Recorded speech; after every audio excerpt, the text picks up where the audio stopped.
argentinos y se habían independizado hacia 1780. Durante la primera mitad del siglo XIX avanzan fundamentalmente hasta la línea del Mississippi. Crecen, precisamente decíamos, hacia el sur. Hay una segunda guerra con Inglaterra, que es la que fija esta línea de frontera con Canadá, salvo aquí en los Grandes Lagos. Esa guerra finalmente termina más o menos en un empate. Los norteamericanos, es decir, los estadounidenses lanzan un avance hacia el norte, responden los británicos, que llegan incluso a tomarse la capital, Washington, en 1815, y finalmente se establecen un pacto en donde reconocen las fronteras previas a la guerra y definen esa línea que finalmente termina por separar el Canadá británico en ese momento con los Estados Unidos.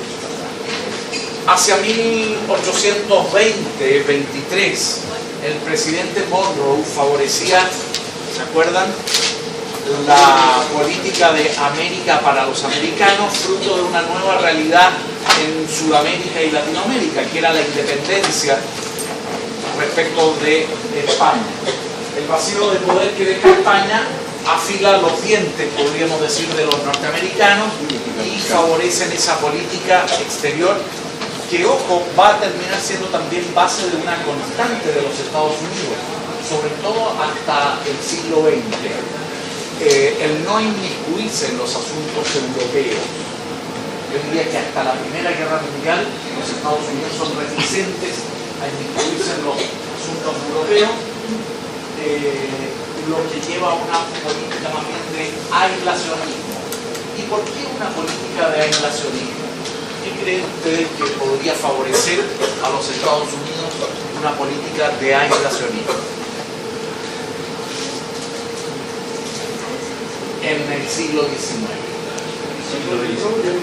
¿Por qué favorece una política de aislacionismo, es decir, de no intervenir en los asuntos europeos, a los Estados Unidos?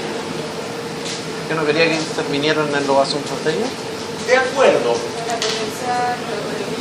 Para potenciar la economía. En otras palabras, ¿qué tenían que ganar de Europa a Estados Unidos en el siglo XIX, cuando tenían todo un continente para conquistar? Por lo tanto, no nos metamos nosotros con ellos, y la política de Monroe, América para los americanos, decíamos, escondía un afán también de América para los norteamericanos. En otras palabras, que los europeos no penetraran en América, y eso beneficiaba el comercio y la influencia de los Estados Unidos en toda la zona de Centroamérica y Sudamérica. Los mismos Estados Unidos van a favorecer los procesos de independencia. No sé si se acuerdan del colegio, o el embajador norteamericano, el encargado de negocios de Estados Unidos en Chile, Poinsett, favorece a Carrera y posteriormente también favorece la causa de la independencia con intenciones, por así decirlo, económicas. Fíjense que Poinsett después se va a México y interviene también y favorece en la independencia de México. Decíamos que a mediados del siglo XIX, entonces, la frontera norte está fija. En el oeste no hay quien le haga el peso a los Estados Unidos, por lo tanto tienen este territorio y no se apuran en conquistarlo. Van a avanzar, por así decirlo, hasta aquí. Si se fijan, los años son 1821-1846, cuando se crea el estado de Iowa, 1848, cuando se crea el estado de Wisconsin. Y avanzan principalmente hacia el sur, viendo el vacío de poder que ha dejado España. Eso va a suponer una política. Mencionamos al presidente Andrew Jackson en la clase pasada. ¿No?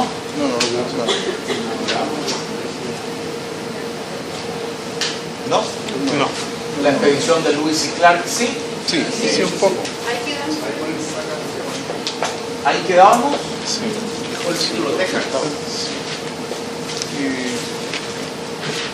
En la expedición de Lewis y Clark a comienzos del siglo XIX lo que hace es dimensionar el territorio de los Estados Unidos y fundamentalmente afirmar la idea de que tienen un continente por delante, que el espacio sobra y le va a permitir a los Estados Unidos también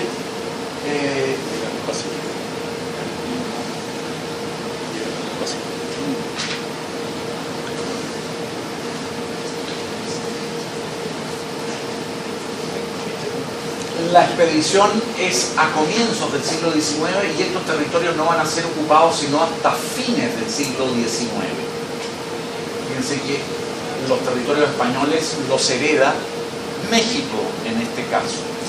España se queda con Florida, pero ya hemos visto, o vamos a ver ahora inmediatamente, que Andrew Jackson incorpora Florida. Les mostré estas imágenes. Lo que pasa es que hago otra sección también en la mañana y en otra universidad, entonces son 4 secciones. ¿Les mostré estas imágenes? No. Bien. El arte siempre refleja los anhelos, los gustos, los miedos, los intereses de un pueblo. Y el arte del siglo XIX, influido principalmente por el romanticismo en este caso, nos muestra a mediados del siglo una escuela de paisajistas norteamericanos que nos muestran en este caso la vida de la frontera, el hombre de frontera, el pionero, que es una realidad en los Estados Unidos durante todo el siglo XIX, porque como vimos en el primer mapa, la frontera se va a ir expandiendo continuamente, lentamente durante el siglo XIX y por lo tanto vamos a tener siempre hombres de frontera, gatillados también por una constante migración europea, que es otra de las constantes de la historia de los Estados Unidos. Esa tierra de oportunidad, ese sueño americano que miles de europeos van a querer de alguna manera cumplir, y posteriormente mexicanos, puertorriqueños, cubanos, etc. La pintura nos muestra en este caso la arquitectura, y la arquitectura de troncos, los personajes pequeños frente a un paisaje indomable, impactante, extraordinario, que refleja en este caso la conciencia de una naturaleza también de alguna manera querida por Dios. Los norteamericanos van a tener un sentido también mesiánico, dijimos, los primeros peregrinos en las primeras colonias y posteriormente también esta idea de generar una tierra de provisión. La vida de frontera es una vida de riesgos, es una vida de oportunidades, pero sin duda también de violencia. Ya hemos visto que los norteamericanos y las armas van a ser compañeros y al mismo tiempo uno solo. Colt, Remington, Winchester son fábricas de armas norteamericanas que revolucionan el armamento del siglo XIX. El revólver Colt pasa a ser clave, el rifle Winchester de repetición también pasa a ser clave, caballero. Sí, no, lo que pasa es que muy a propósito de su comentario que se le acaba de justamente una de las armas más renombradas de este periodo justamente el Colt Peacemaker, justamente por su acción hizo un nombre muy famoso entre varios pistoleros de profesión. Y lo segundo es que después la carabina Winchester en la guerra de secesión va a tener un papel fundamental, ya que el poder del fuego le va a permitir tener una supremacía hacia la comunidad sobre la comunidad del sur. Vamos a ver que incluso después de la guerra de secesión, los Estados Unidos tienen una guerra horrible, que van a haber más de 600.000 muertos más adelante. Los Estados Unidos no podría pensar van a salir debilitados de esa guerra, no, salen con toda la experiencia de una guerra y armados bajo los pies de la guerra, con lo cual se convierten en una potencia militar. Hasta el día de hoy, la industria del armamento es en los Estados Unidos un tremendo negocio. Es decir, y estamos hablando de una función de barcos, acorazados, tanques, jeeps, todo, es decir, balas, armas, pero la industria del armamento hasta el día de hoy es un potencial de los Estados Unidos, en donde ellos también van a innovar y como dijimos, se suben rápidamente a la revolución industrial. La frontera va a ser una realidad permanente durante todo el siglo XIX y parte, yo diría, del imaginario norteamericano. El género de los western, los cowboys, primero pasa a ser novela y de la novela pasa al cine. Incluso novelas, yo diría, livianas, estas de cowboys, siguen todavía teniendo ciertos fanáticos de ese tipo de novelitas. ¿Ah? En el caso del cine, John Wayne, ¿sí? Fíjense aquí a Cole de nuevo, y la casa de troncos pasa a ser símbolo también del pionero norteamericano. Estilo arquitectónico, podríamos decir que llega también hasta nuestros días, y la casa de troncos pasó a ser también un aporte de los Estados Unidos a la arquitectura, podríamos decir. Evidentemente la casa de troncos va a ser requerida hoy en ambientes más bien agrestes y boscosos, aunque nunca falta que a lo mejor el que se construye su casa de troncos, digamos, en la Gran Avenida, pero lo normal es que la casa de troncos esté más bien en un lugar, por así decirlo, del campo y más bien agreste, en íntimo contacto con la naturaleza. De nuevo, los personajes son pequeños, la naturaleza lo llena todo, el paisaje infinito, ¿se fijan? Es decir, pareciera de que no hay límites y que la tierra no tiene límites. El arte es una manifestación de la cultura y nos muestra muchas veces y nos ayuda en este caso a expresar ideas fuerza también del siglo XIX. Ese colono puede haber salido a pescar, regresa probablemente con un par de piezas a su casa, pero cada situación, cada salida es un riesgo, porque no sabe lo que se va a encontrar a la vuelta. Se puede encontrar con su casa de troncos destruida o con su familia sencillamente liquidada. El Mississippi, ese tremendo río navegable que atraviesa de norte a sur el centro continental de los Estados Unidos, pasa a ser también un emblema de los Estados Unidos, una verdadera carretera de la época. Hasta el día de hoy, el transporte por mar sigue siendo, y por agua sigue siendo en ocasiones más relevante que ir por tierra. Imagínense en el siglo XIX o en los siglos anteriores. Yo diría que hasta hace muy poco el transporte por tierra comienza recién a aparecer y a competir con el transporte marítimo y en este caso fluvial. ¿Por qué? Porque si no hay carretera y si la montaña no viene a ti, ve tú a la montaña. Por el mar, por los ríos, sí, pero si no, no lleguen nunca.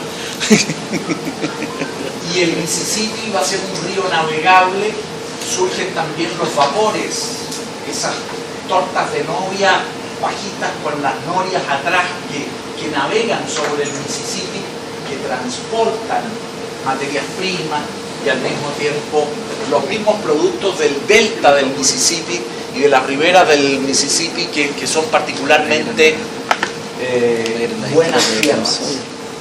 Por lo tanto, medios de comunicación, Fulton, el inventor de la máquina a vapor, en este caso de los transportes de vapor marítimo y del barco a vapor, era escocés de origen, pero precisamente va a utilizar el Mississippi también como campo de experimentación de esos barcos a vapor que ya a mediados del siglo XIX comienzan a generalizarse.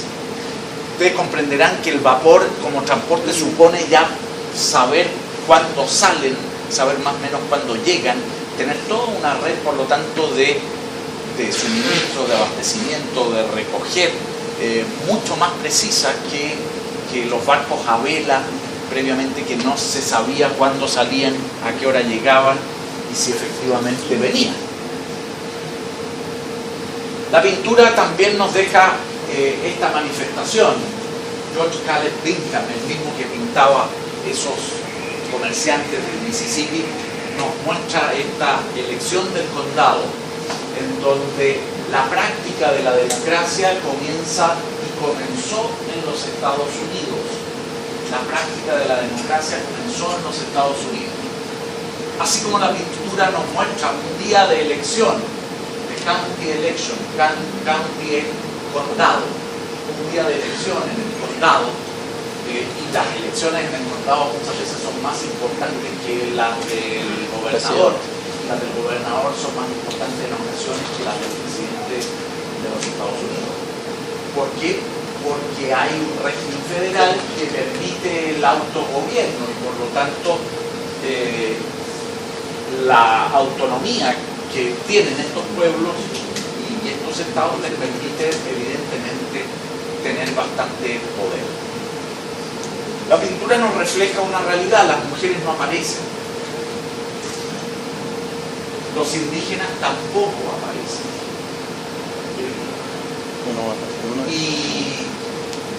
Y aquí aparece un esclavo, probablemente un sirviente, sencillamente, en este caso afroamericano, que le está sirviendo ya la cuarta o quinta copa a este caballero que probablemente está celebrando los resultados de la elección.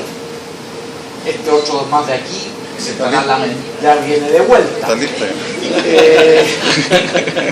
El día de elecciones es un día de compartir, es un día de participación, y esa participación comienza a realizarse en los Estados Unidos, generando un régimen democrático que va a terminar convirtiéndose en modelo para buena parte de Occidente, sin duda con luces y con sombras, pero va a ser el primer país que en definitiva participe de manera activa en la democracia.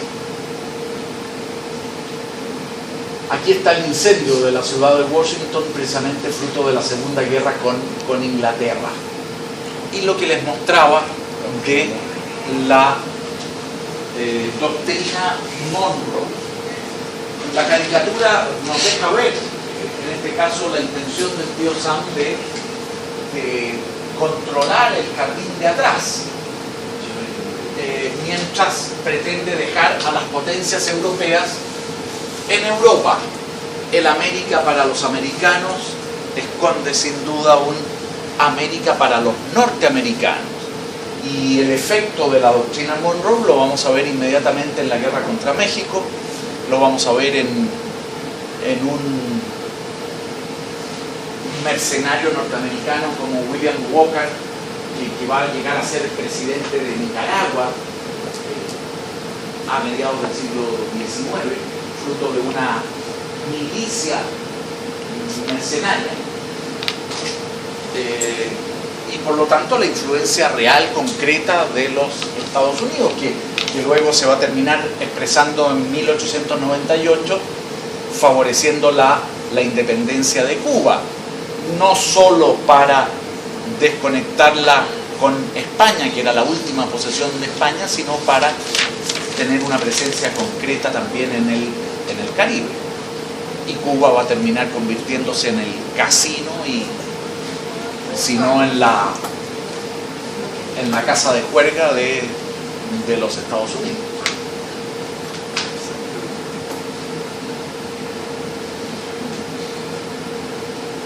Andrew Jackson va a ser también un presidente relevante de la historia de Estados Unidos.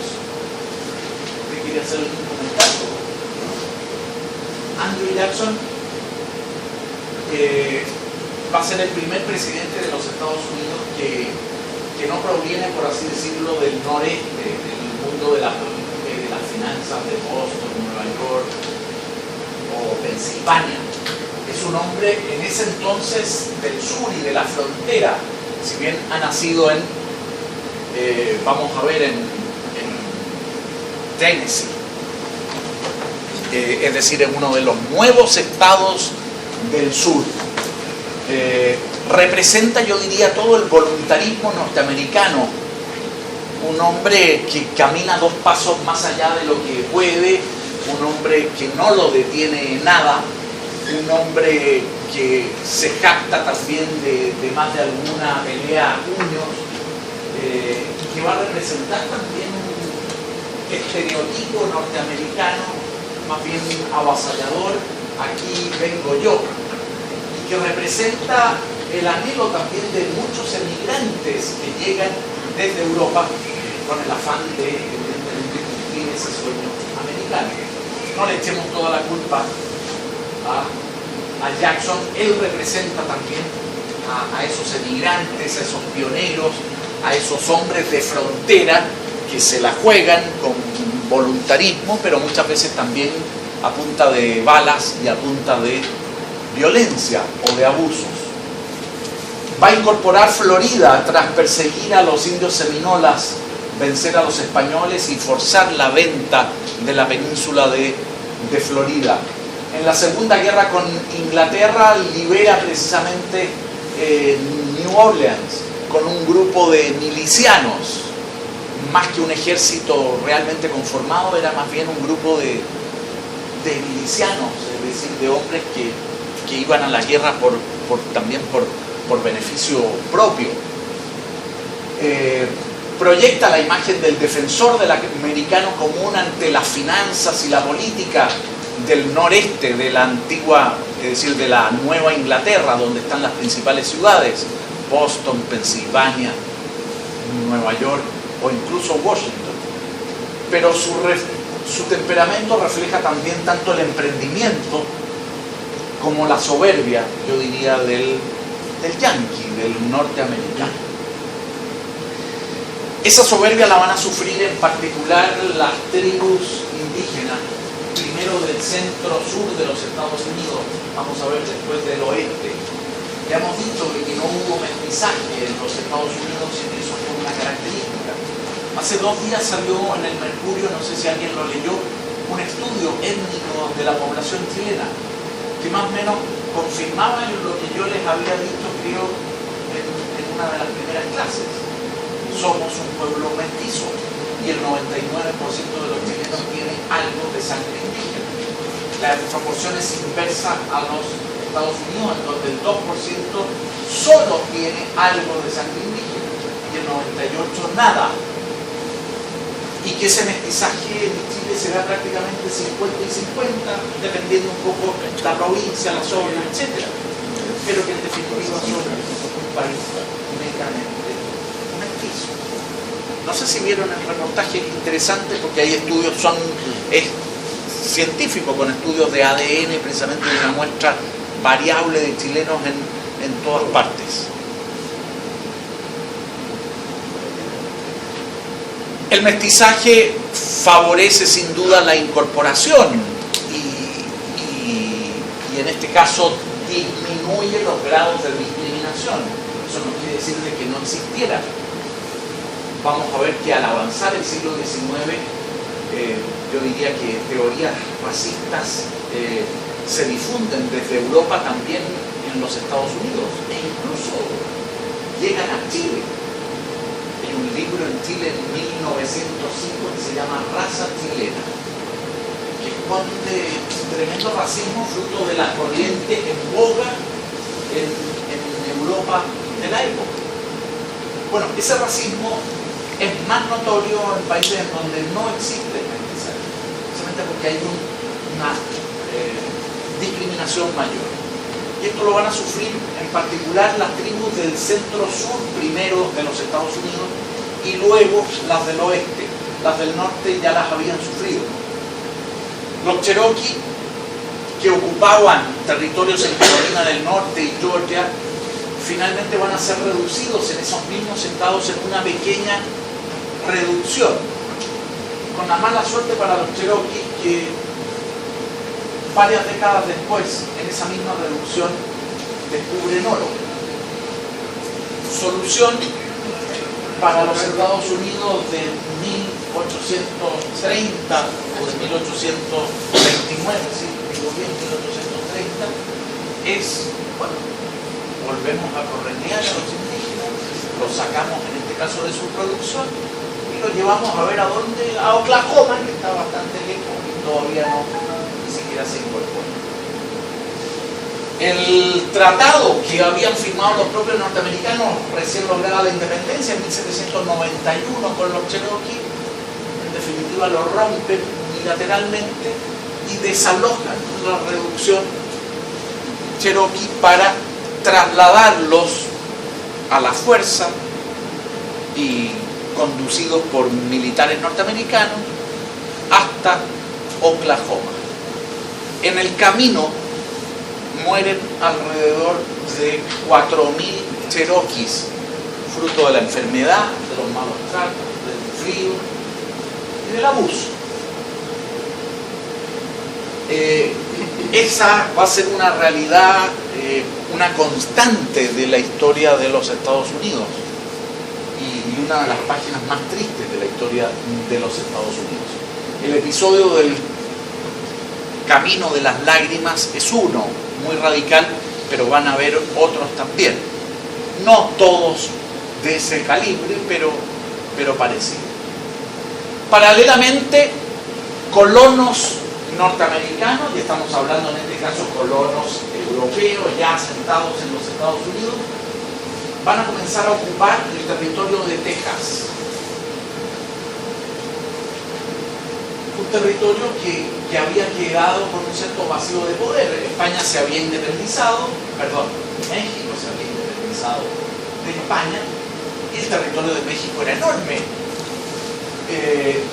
El territorio de Texas, bastante deshabitado, va a estar poblado por algunos grandes hacendados mexicanos y por algunos grupos indígenas, un territorio bastante seco, como en Texas. El asunto es que desde mediados, es decir, yo diría desde 1820, colonos norteamericanos comienzan a establecerse en Texas, a tal punto que llegan prácticamente a ser casi el mismo número de los mexicanos, mientras el propio Andrew Jackson reconoce a Texas cuando los colonos norteamericanos sienten que ya son mayoría, sencillamente deciden separarse de Texas y declararse independientes.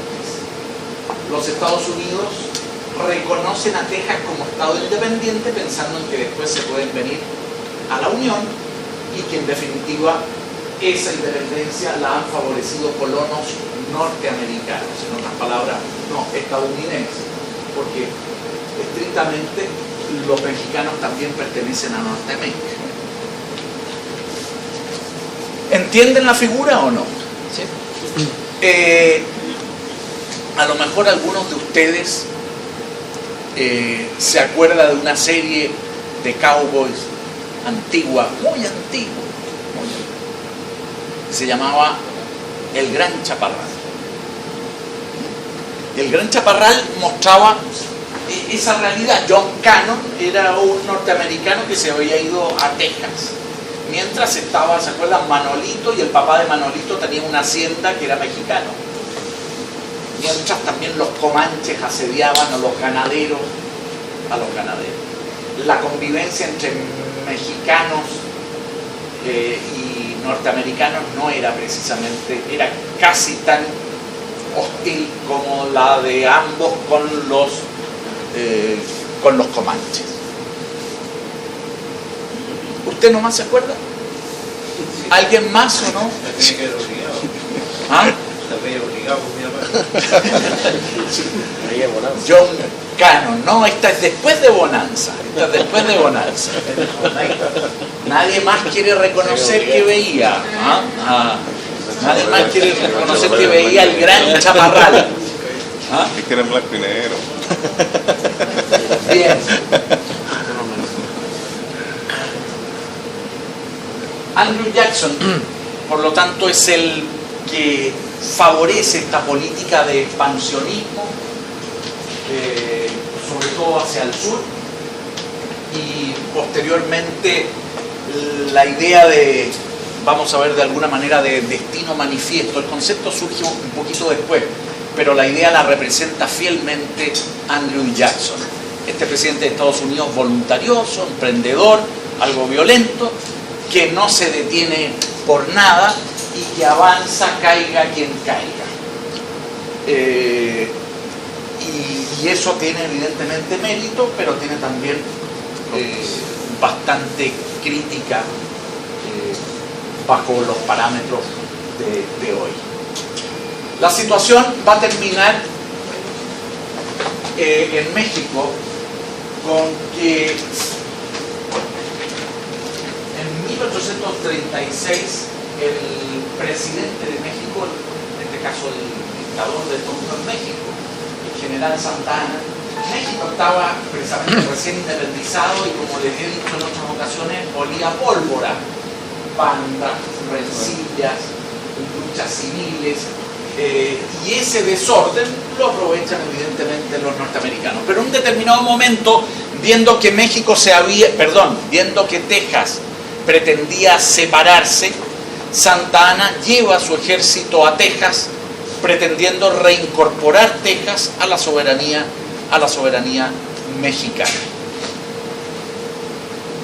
Un pelotón de milicianos y colonos norteamericanos se había parapetado en una antigua misión española en El Álamo y se encuentran con un ataque del ejército mexicano que quintuplicaba el número precisamente de estas milicias estadounidenses. En otras palabras, los colonos estadounidenses van a ser sencillamente aniquilados por el ejército mexicano.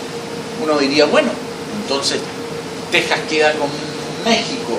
Sí, Texas queda con México en ese momento, pero el desastre del Álamo va a significar un detonante para que la opinión pública norteamericana finalmente decida intervenir en Texas. Y intervenir en Texas quiere decir declararle la guerra a México. Estados Unidos, después de El Álamo, en el cual combate también el legendario Davy Crockett, vamos a ver que genera la decisión enfática por parte de las autoridades de Estados Unidos de revancha frente al Álamo. El Álamo recuerda un poco a Pearl Harbor. Son esos desastres decisivos en la historia de los Estados Unidos que ellos recuerdan constantemente. Remember the Alamo. Había una canción en los años, a decir, ¿qué? Y lo mismo, Remember Pearl Harbor, es decir, no nos olvidemos nunca de lo sucedido en el Álamo, no nos olvidemos nunca de lo sucedido en Pearl Harbor, como ataques ateos, por así decirlo, a los Estados Unidos, que los Estados Unidos deben responder, como también el ataque a las torres. Comienza entonces una guerra contra México. México olía a pólvora, sin duda, pero desorganizado, falta de disciplina, y el ejército norteamericano no tiene inconvenientes para avanzar y derrotar al ejército mexicano. Finalmente, todo esto concluye nada menos con el ejército de los Estados Unidos ocupando Ciudad de México,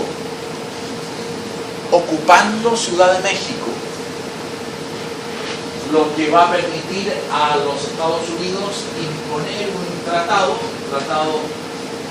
de Guadalupe Hidalgo en 1848. Aquí vemos, la imagen nos muestra al general Scott con sus tropas precisamente en la plaza del Zócalo de México, es decir, en la actual plaza de armas, por así decirlo, el llamado Zócalo de Ciudad de México, donde está la catedral. La catedral ya estaba, evidentemente, porque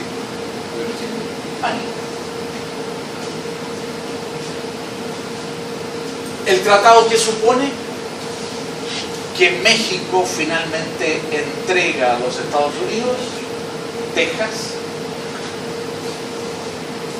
Arizona, Nuevo México, territorios de Colorado, de Utah, de Nevada y California. El equivalente a unos 2 millones de kilómetros cuadrados. Equivalente a otro México, es decir, a México después de la guerra con Estados Unidos le queda la mitad del territorio. Los actuales México, si le sumamos todo este territorio, duplicaría, por así decirlo, su territorio, que no es pequeño México.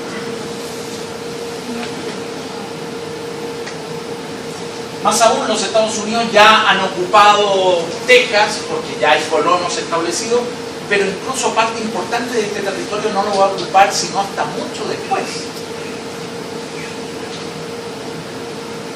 Colorado, Arizona, Nevada, Nuevo México, no lo van a ocupar en ese momento, sino, yo diría, décadas después. Incluso Arizona, yo diría de que comienza a tener un auge en el último medio siglo. Pero antes era eso, Arizona, un desierto, zona árida.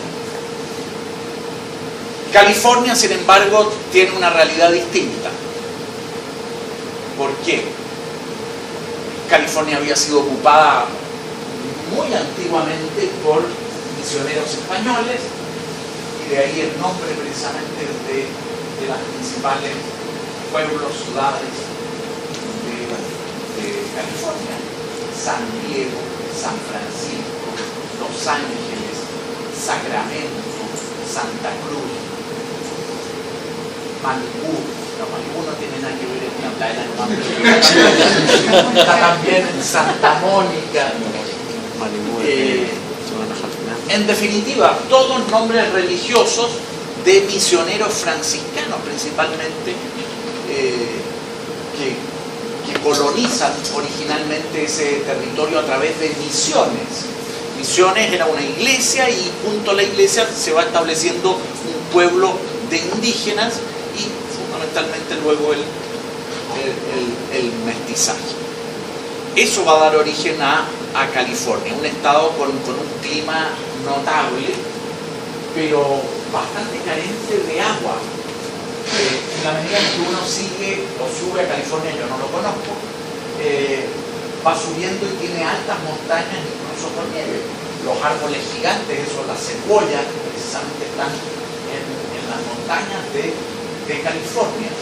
Pero principalmente los ríos que surgían de esas montañas corrían hacia el interior del continente y no hacia la costa. Por lo tanto, los valles de California tenían poca agua, el agua era bastante escasa. Vamos a ver después que los norteamericanos van a reconducir esas aguas, en vez de hacia el centro del continente, donde habían de sobra, las van a reconducir hacia la costa, regando los valles de California, convirtiendo por lo tanto los valles de California con magnífico clima y ahora con mucha agua, las van a convertir en verdaderos vergeles, es decir, en tierras particularmente aptas para los cultivos mediterráneos. Napa Valley y otros, es decir, vinos, viñedos, frutas, cítricos, etc. Pero particularmente no solo eso, sino que California se va a poblar rápidamente por una circunstancia bien específica. ¿Qué sucede en California hacia 1848? Se descubre el oro y por lo tanto se desata la fiebre del oro en California. ¿Qué es eso? Una fiebre del oro que supone de que su población se multiplique por 10 y por 20 en 4 o 5 años. No se duplica, sino por 10 y por 20 en 4 o 5 años. Y una tremenda cantidad de aventureros, colonos, mineros, pesquineros, etcétera, comerciantes, llega a California. ¿Cómo hacen para llegar a California?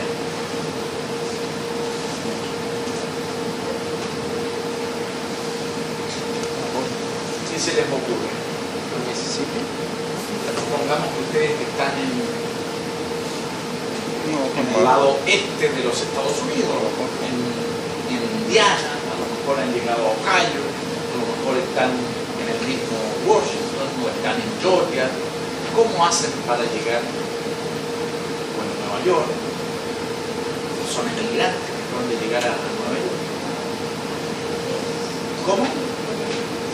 A ver, más fuertes. Por los ríos. Vamos a ver lo que, si te acuerdas todo lo que le costó a Lewis y Clark remontar el Missouri a caballo por las estepas, o mejor dicho, por las planicies norteamericanas. En otras palabras, pocos hicieron ese trayecto por tierra, y los que lo hicieron no fomentaron que otros lo hicieran, porque llegaron apenas los que llegaron. Se demoraron mucho, no hay carreteras, no hay nada, tenían que atravesar el continente. Y lo que les dije al comienzo de la clase, el transporte por mar era el normal en esa época. ¿Cómo lo hacen por mar? por vapor. No hay canal de Panamá. El canal de Panamá va a ser fruto también del expansionismo norteamericano y se va a construir a comienzos del siglo XX. Los barcos van a salir de Nueva York, o van a salir de Pensilvania, o van a salir de Boston, van a atravesar nada menos que el estrecho de Magallanes. Van a subir por la costa chilena hasta California. Por lo tanto, cuando esos barcos recalan en Valparaíso, dan a conocer precisamente la fiebre del oro. Y muchos chilenos se suben en Valparaíso, esos mismos barcos, el trayecto es mucho más corto, evidentemente. Pero imagínense el viaje que hay que realizar. Entre los que se subió es escritor muy conocido. así es. Creo que murió buscando oro. No murió buscando oro, pero es probablemente el autor del libro más notable, yo diría, de la historia de Chile del siglo XIX. Y Unamuno decía que era el libro más importante que se había escrito en Chile. Yo no sé si Unamuno leyó muchos libros chilenos o no, pero en todo caso es un gran libro, Recuerdos del Pasado. ¿Y quién es el autor? No es Unamuno. Unamuno es un autor español que dice de que es un muy buen libro. Yo estoy preguntándoles quién es el autor de Recuerdos del Pasado.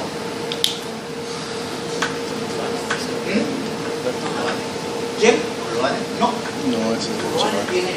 tiene muy buenos libros de aventuras también. No, es Chile. Vicente Pérez Rosales. Si les gusta leer y les gusta algo de la historia de Chile, es un libro maravilloso. Es un libro maravilloso, Recuerdos del Pasado. En la historia de Vicente Pérez Rosales, y la historia de Vicente Pérez Rosales, permítanme un paréntesis, vale la pena estimular la lectura de Recuerdos del Pasado. Vicente Pérez Rosales es hijo de una familia notable de criollos en el periodo de la independencia. Cuenta que cuando se da la batalla de Chacabuco, de Maipú debe haber sido, la fiesta se hace en la casa de su familia, y está O'Higgins y está San Martín también. Que posteriormente llegan unos marinos británicos a su casa, y como en su casa él eran como 9 hermanos, su madre parece que estaba hasta más acá de Vicente, y le dice al marino inglés, ¿por qué no se lo lleva a pasear un poquito a ver si se calma este niño? Se lo lleva a Brasil. Vicente se escapa de la atención de este marino inglés y se queda 3 años en Brasil, en Río de Janeiro. María Graham, cuando viene hacia Chile, lo conoce en Río de Janeiro y lo trae de vuelta. Lo mandan a estudiar a Francia. Comparte ahí con algunos intelectuales españoles que en Francia están exiliados. Vuelve a Chile. Se consigue, por ahí se casa y creo que su señora tenía un campo y no le va muy bien como agricultor. Comienza a dedicarse al contrabando de ganado entre Argentina y Chile.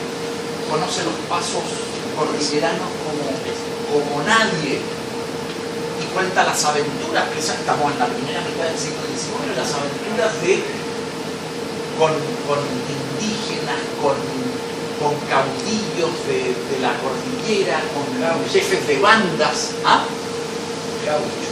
con gauchos,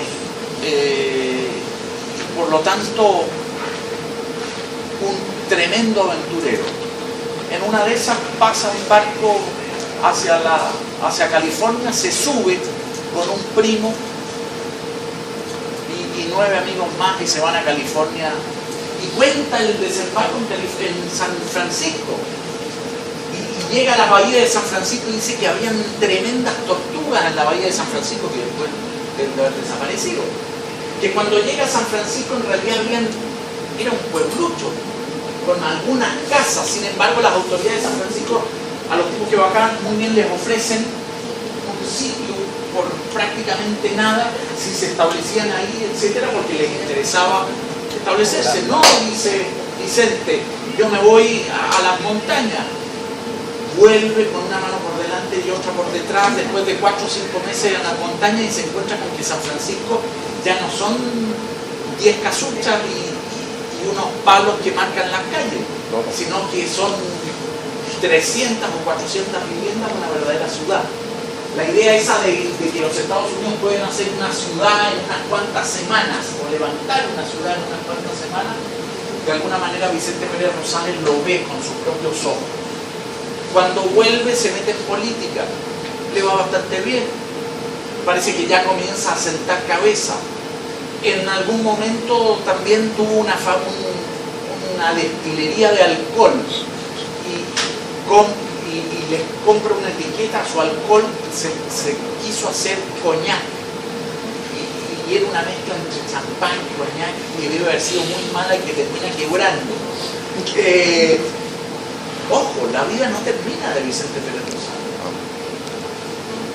Decide aventurarse hacia los territorios del sur. Llega a Valdivia. ¿Cómo podía ir a Valdivia en 1850? A vapor. ¿Ah? A vapor, nuevamente en barco. Exactamente, en barco, porque la Araucanía estaba ahí y por lo tanto no se podía atravesar. Valdivia era un puerto donde había una importante cárcel.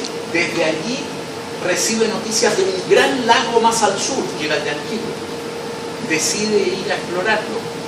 Se demora no sé cuántos días en una selva que dice tienen que atravesar a punta de hacha y de sable, digamos, en donde dice hubo días en que no vi la luz del sol, fruto de la espesura de la selva, y finalmente llega al Yanquihue.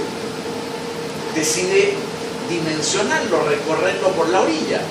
Uno dice, bueno, uno se va ahora caminando por la playa, pero no, en esa época, dice, los árboles y los troncos de árboles penetraban en el lago como unos 20 metros. Por lo tanto, no había orillas, eran particularmente difíciles. Todavía en algunos lagos del sur hay sectores en donde la vegetación se mete precisamente hasta la mitad, no hasta la mitad, pero sí muchos metros hacia adentro. Bueno, hace una balsa de tronco y recorre el Yanquihue. Y se le ocurre precisamente luego viajar a Europa a promover la llegada de los alemanes a Chile. Y es el promotor de la migración alemana al sur de Chile. Es decir, una historia, es decir, una vida de cuentos, de aventuras y además muy bien relatada, muy bien escrita por Vicente Pérez Rosales, y real y concreta, un verdadero testimonio que nos deja uno de los libros, yo diría, más notables de la literatura chilena. Recuerdo del pasado, Vicente Pérez Rosales. Respecto al lago de Yacuchillo, ahí existe una ciudad que se llama Villar, Villaralto o Villaralto. Sí. Y en este pueblo en relación a los alemanes,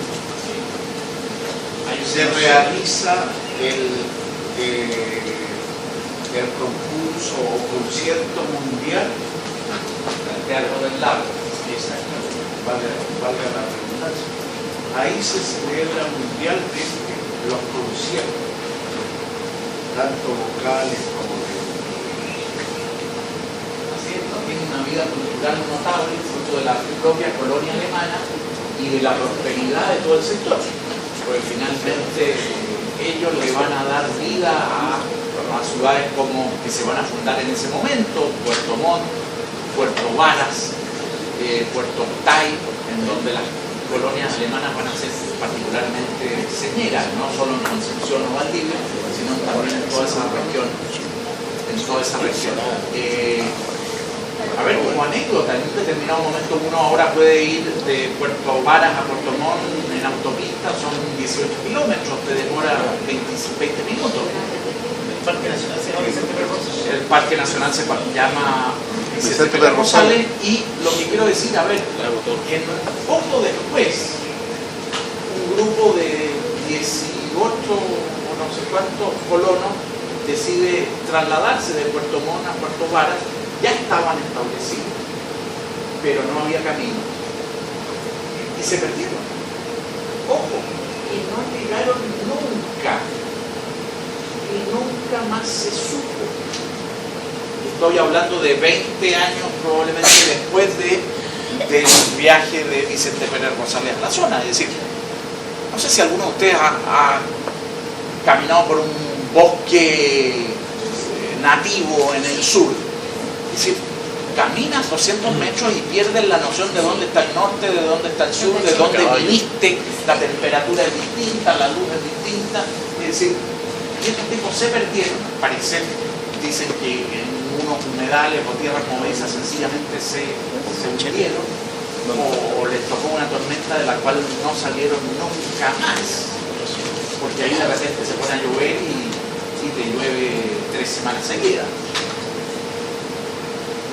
Lo que quiero decir es que ahí tenemos también otro emprendedor real y concreto, no sé si me entienden, el tipo que se la juega, que corre riesgos y que finalmente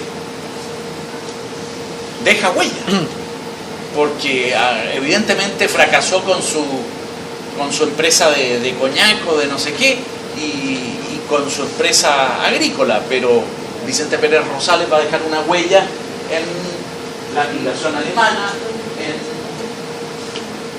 la literatura chilena, incluso va a ser senador.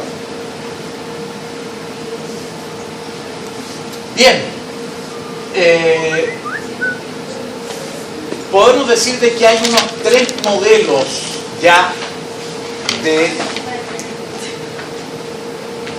hay unos 3 modelos de desarrollo para los Estados Unidos. Un noreste que cada vez más se involucra con la industria, con el comercio y con las finanzas. ¿Hay agricultura? Claro que hay agricultura también en el noreste, pero sin mayor relevancia. Las principales industrias, en cambio, las principales casas mercantiles, comerciales, los principales bancos van a estar en cambio en este noreste de los Estados Unidos, que van a ser el sector que controla en gran medida los Estados Unidos durante buena parte de su historia. El sur, en cambio, tiende a ser más agrícola Este sur de las dos Carolinas y de Georgia ahora se ha extendido hacia Tennessee, Alabama, Mississippi. Grandes plantaciones de tabaco que poco a poco comienzan a ser también reemplazadas por el algodón, que se convierte en el oro blanco de la época. Y la revolución industrial ha supuesto una verdadera revolución en los textiles, a través de las máquinas que comienzan a hacer telas, y esas telas requieren algodón. Las fábricas probablemente estén en su gran mayoría en el norte, pero la materia prima va a estar en los estados del sur. Y allí la esclavitud pasa a ser el sustento también económico de buena parte de la población y de buena parte de la economía de estos estados del sur. Me voy a referir en un momento más precisamente al drama y al horror de la esclavitud. El oeste es esta línea de frontera que el oeste a lo mejor en ese momento comienza a ser simplemente un poquito antes del Mississippi, después atraviesan el Mississippi y comienzan a avanzar poco a poco. Pero es una línea permanente que genera también un nuevo tipo humano para los Estados Unidos, que es el hombre de frontera. La frontera supone riesgos, supone aventuras, supone oportunidades, supone también violencia. Y el cowboy y los dos revólveres son parte también de la idiosincrasia de los Estados Unidos. Colonos y emigrantes que empujan hacia nuevas tierras, ya sea hacia el sur, hacia el centro o hacia el oeste. Y ya he dicho de que la emigración europea va a ser una constante en la historia de Estados Unidos y llega a su momento de apogeo a fines del siglo XIX y comienzos del siglo XX, pero es una constante desde las primeras colonias. Colonos ingleses, escoceses, irlandeses, franceses, alemanes, judíos, italianos, bohemios, etc. Rusos, polacos,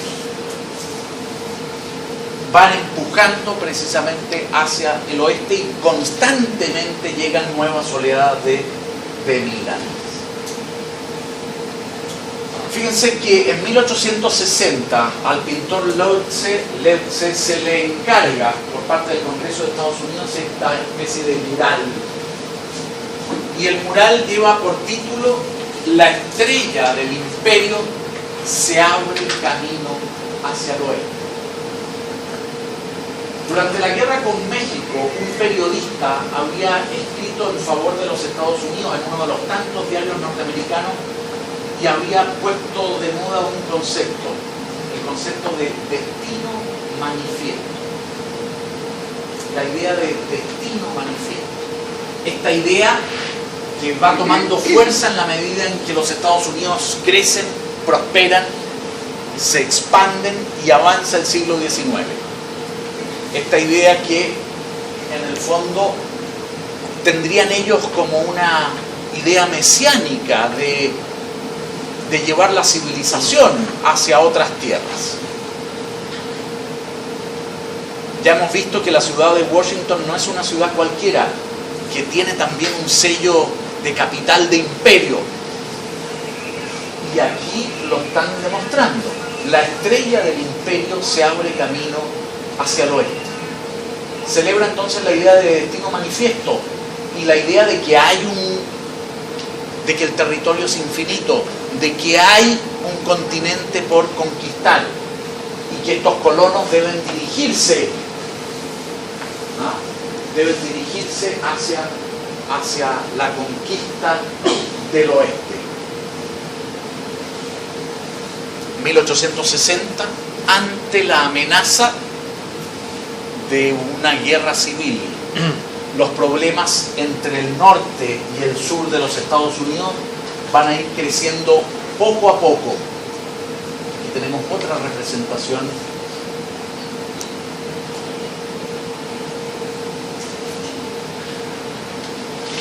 esta vocación imperial, de este destino manifiesto. Esta pintura es horrible, por lo menos para mí, la encuentro bien fea, pero me ayuda a explicar lo que de alguna manera les vengo comentando. Es una pintura de mediados del siglo XIX, en donde la civilización avanza, y la civilización es representada aquí por una mujer que lleva en su mano un cable, que es el telégrafo, el WhatsApp de la época. Ojo, y clave porque imagínense poder mandar un mensaje a través del cable, a través del código Morse, que te permite decir llego a las 6 de la tarde o llego el día tanto a tal día. Es decir, finalmente son frases cortas, lo mismo que el WhatsApp. No sé si disminuían también las palabras. ¿Se acuerdan? El BKN, y no voy a repetir otras porque en el Morse eso yo creo que no pasaba. Pero aquí vemos a la civilización flotando y dirigiéndose hacia el oeste con el cable del telégrafo. Los Estados Unidos, les dije, se suben rápidamente a la revolución industrial, son hijos de Inglaterra y por lo tanto han conocido la revolución industrial desde sus inicios, y ellos al mismo tiempo van a aportar a esta revolución industrial. Durante todo el siglo XIX el número de patentes, de inventos en los Estados Unidos es notable, casi más de la mitad de las europeas, solo en los Estados Unidos, lo que demuestra la innovación en lo que se refiere a máquinas. El ferrocarril se populariza hacia 1830. Inglaterra se ve atravesada por líneas férreas y los Estados Unidos van a incorporar el ferrocarril como parte de su vida. De repente vemos en las películas norteamericanas que hay un paso de ferrocarril que se para el auto como 10 minutos, pero no pasa de pasar el tren, que son trenes inmensos de cientos de vagones. La música country norteamericana recoge también el ritmo del vagón del tren. ¿Alguien conoce a Johnny Cash? Johnny Cash, buena parte de su música va precisamente con el ritmo del tren. Un poquito monótona, pero bebe precisamente el folclore, la música country, folk, es de alguna manera la música de la tierra. Y es parte de la idiosincrasia de los Estados Unidos.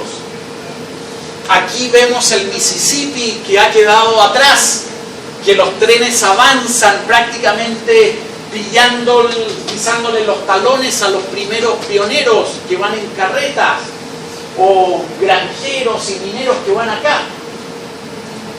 La diligencia, la Wells Fargo, creo que todavía existe la Wells Fargo, no sé si un banco o una compañía como de transporte, como una especie de Federal Express o de UPS actualmente. ¿Alguien se ve aquí internet o no? Métanse a ver qué es lo que es la Wells Fargo actualmente. ¿Qué les ofrece la Wells Fargo? Bueno, comienza la Wells Fargo como una compañía de transporte de diligencias, de estas postas de diligencias donde habían posadas y al mismo tiempo renovaban los caballos por estas inmensas. La película La Diligencia de John Ford, clásico del cine. Clásico del cine. ¿Ah? Perdón. No, pero Western Union también. No sé si era de ferrocarriles o de diligencias. De correos. Y la Wells Fargo yo no sé si se ha convertido en plata o transporta dinero en el fondo de un lugar a otro, me parece. Banco también. ¿Banco también? Sí. Bueno. Wells Fargo Bank. La pintura nos refleja todo esto. pero nos refleja un drama tremendo. Aquí hay un lado oscuro. Fíjense lo que pasa aquí en el oeste. Los indígenas con sus caballos y con sus congéneres, sus perros, sencillamente arrancan. Los bisontes también arrancan. Ojo, y esta es una pintura políticamente correcta de mediados del siglo XIX. Es tremendo. La soberbia en este caso es... Por eso digo, aquí hay emprendimiento, hay trabajo, hay esfuerzo, hay voluntarismo, pero hay abuso, hay dólares y hay balas. Y en esos primeros trenes que atraviesan las praderas norteamericanas, probablemente sacan el Winchester y ven un bisonte y disparan por gusto. Y si entre medio ven un indígena, probablemente también disparan. Es horrible. Pero así como el bisonte prácticamente va a desaparecer, vamos a ver luego del oeste norteamericano, el indígena norteamericano también desaparece.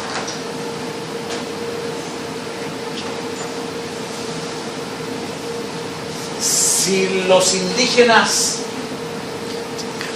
van a ser correteados, esta soberbia norteamericana se ve también en Centroamérica. William Walker termina siendo presidente de Nicaragua a punta de balas y de dólares.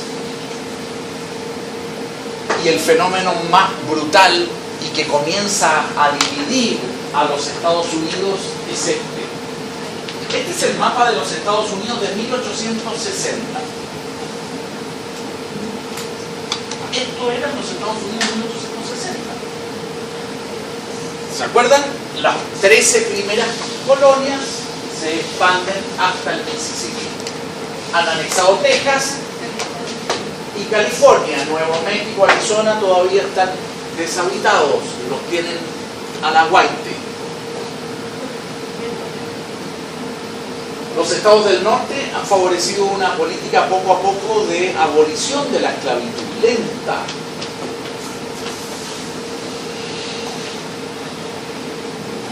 Y aquí nos muestran la fecha precisamente de la abolición de la esclavitud en estos estados. 1848, Connecticut. 1850, Pensilvania. Recién. Los movimientos abolicionistas, ¿saben cuándo surgen? En 1830. ¿Qué quiere decir eso? De que a nadie se le ocurría criticar la esclavitud antes de 1830 o manifestar su opinión contra la esclavitud antes de 1830. Es impresentable. ¿Hasta qué punto? En este caso, los intereses económicos, comerciales, porque el comercio atraviesa el norte y el sur, el este y el oeste, todos los Estados Unidos. La frontera también es comercio.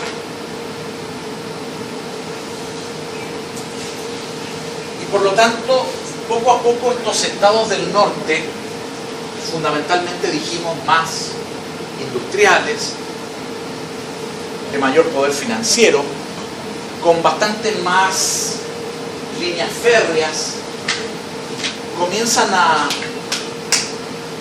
tener problemas con los estados del sur, prácticamente dominados por el monocultivo del algodón. Y por lo tanto su economía depende del sistema esclavista. Sí. Dijo que en 1830 surge el movimiento abolicionista, es decir, aparece el movimiento abolicionista. Sí, bueno, ahí se abolió en ese lugar la esclavitud, pero a nadie de ese lugar se le hubiese ocurrido favorecer una campaña contra la esclavitud en el estado de al lado. A lo que voy, el movimiento abolicionista es la conciencia de que la esclavitud tiene que acabarse y está dispuesto a hacer campaña para ello. El movimiento de esclavitud surge hacia 1800, perdón, de abolición de la esclavitud surge solo hacia 1830. Esa es la situación en la mitad del siglo XIX. Los estados del sur son los principales productores de algodón del mundo. Y la revolución industrial ha generado una verdadera revolución en lo que se refiere a la ropa y al vestimento y al vestido, fruto precisamente de las máquinas que curiosamente muchas de ellas están en el norte de los Estados Unidos. Los intereses del sur comienzan a ser distintos de los intereses del norte en materia de impuestos, en materia de importaciones y de exportaciones, precisamente porque los del norte van a querer proteger a su propia industria, los del sur en cambio van a querer una mayor apertura, precisamente porque tienen menos, porque les interesa y tienen más divisas fruto del algodón. La situación en un mapa dice poco y nada. Las cifras tampoco dicen mucho. Esto es lo mismo que las cifras de, no sé si me entienden, de víctimas de una guerra. Y uno habla de millones y habla de cientos de miles con tranquilidad académica. Lo que quiero decir es que detrás de cada uno de ellos hay una tremenda historia y un tremendo drama, y que los historiadores no podemos tampoco caer en, evidentemente hay que dar cifras, pero quiero decir de que estas cifras son cifras de problemas humanos y de dramas humanos que tienen nombre y apellido y que son, por lo tanto, y que debieran estar presentes aquí. No pueden estarlo. Pero les recomiendo 3 películas para que capten el horror de la esclavitud y posteriormente el horror del racismo como una constante de la historia de los Estados Unidos. 12 años de esclavitud, el año pasado nos relata un episodio real, concreto, de un músico afroamericano que va a ser raptado por una pandilla, llevado a Estados del Sur y se salva después de 12 años abonado. Mississippi Burning o Mississippi en llamas nos muestra el horror también de la discriminación racial y de grupos como el Ku Klux Klan a fines de la década de los 50 y comienzos de la década de los 60 en el estado de Mississippi, en el sur de los Estados Unidos. ¿Qué? No creo que haya nacido ahí, yo creo que nació más bien en Alabama, etc. El Ku Klux Klan es curiosamente no solo negro, sino también va a ser antijudío. ¿Qué no decimos hacer una pausa? Quiero un café. Representa el ideal del WASP, White Anglo-Saxon Protestant, es decir, el ideal del colono británico anglosajón protestante y racista hasta la médula. Eso se da menos en otras partes. No quiero decir que no se dé.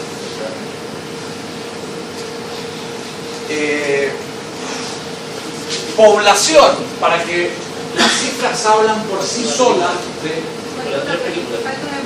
falta una película, la otra es Historias Cruzadas. La segunda película de hace unos 2 o 3 años que muestra la mantención del racismo en el estado también de Mississippi o de Luisiana en la década del 60 dentro de una familia de clase alta de ese estado y el racismo fundamentalmente con los sirvientes de la casa. La serie de Raíces también muestra el drama precisamente de la esclavitud y estoy seguro que hay otras también. Yo les estoy mencionando 3.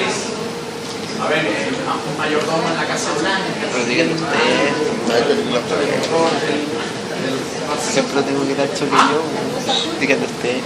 La Rosa Púrpura, sí, ya no me acuerdo de La Rosa Púrpura, pero es una película como en los años 80 o 90. raíces, no sé. Raíces con otros Punta Quinta. Raíces es del año 70. Punta Quinta, no sé. Una serie Punta Quinta. que sí, es de la primera serie que se hace cargo del drama.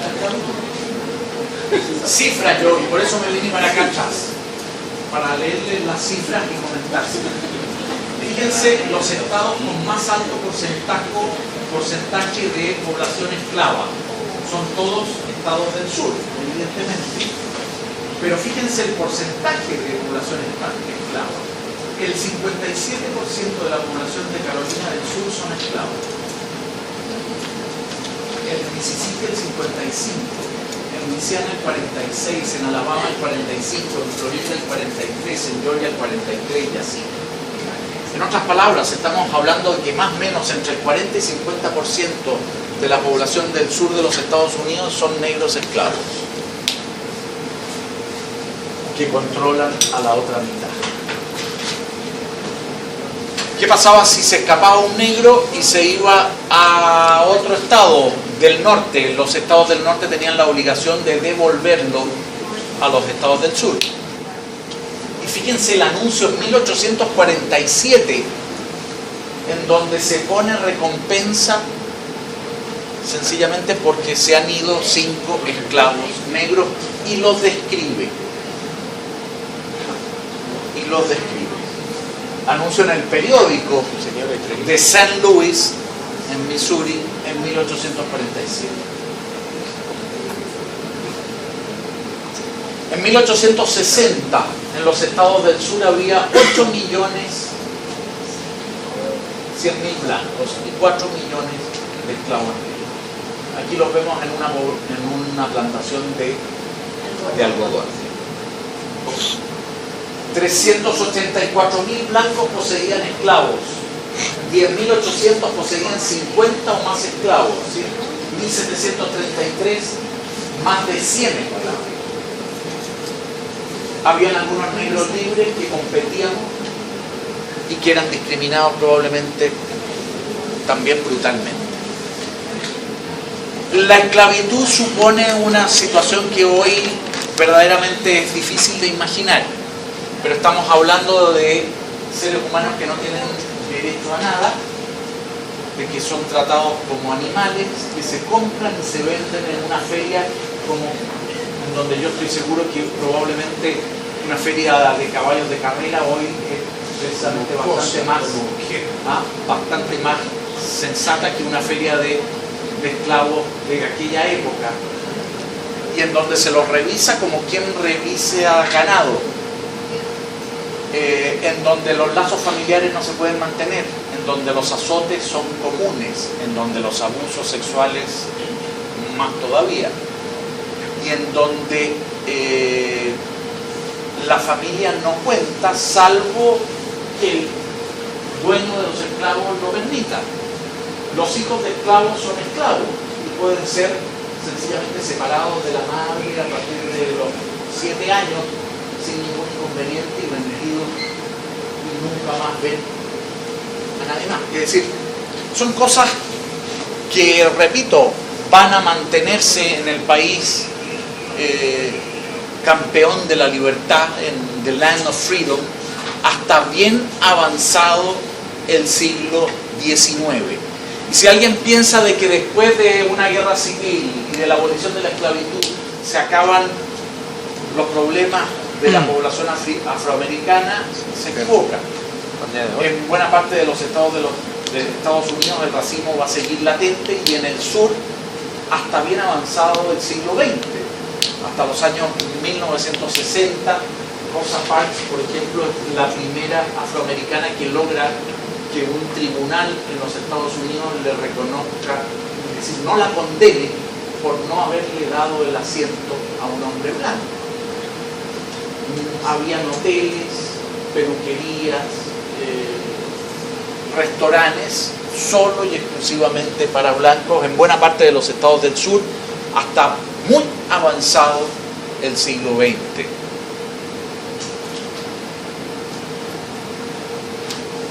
Bien.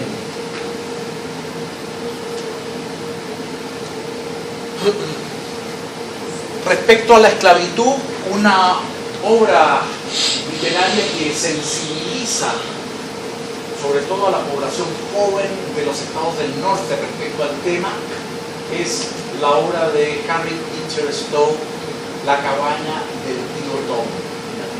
Es la primera que comienza, por así decirlo, a sensibilizar poco a poco, es la primera que muestra, por así decirlo, el horror de la esclavitud y que los buenos de la película, en este caso o del libro, es la población afroamericana. Si yo les decía que el cine solo en la década de los 90 había comenzado a hacerse cargo del problema del exterminio de los indígenas, con la película de Danzando con Lobos o Bailando con Lobos, antes de ello, sencillamente, mientras más indios mataba John Wayne, mejor era la película. Con la esclavitud pasa más o menos lo mismo 20 o 30 años después. Comienzan a sensibilizarse sobre esa situación.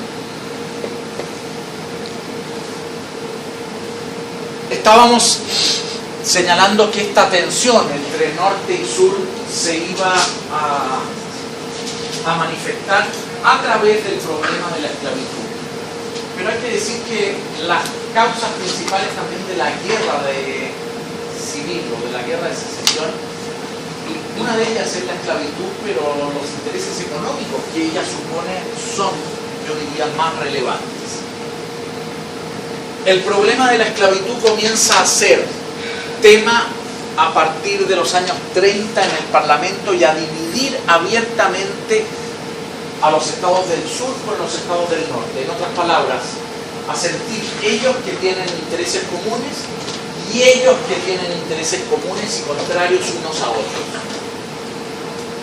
Esto hace que en la década del 40 y del 50 los debates en el Congreso de los Estados Unidos sean cada vez más agrios y los del norte achaquen a la esclavitud el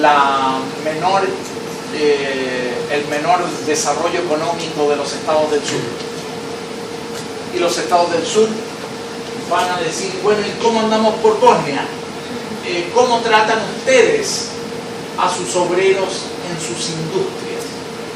Es probable que en algunos casos los trataran igual o peor que a los esclavos, pero otra cosa es no ser libre, no sé si me entienden. Y mal de muchos, consuelo de tontos, es decir, una cosa no justifica la otra, el abuso mayor de uno no justifica el abuso menor del otro, es decir, finalmente las dos son situaciones impresentables. No hacemos alto y la idea es precisamente seguir hasta las 9. Ustedes mismos se pusieron de acuerdo en la primera clase, ¿o no? Pues no puede apagar el aire, profe. Sí, eso sí puedo hacer.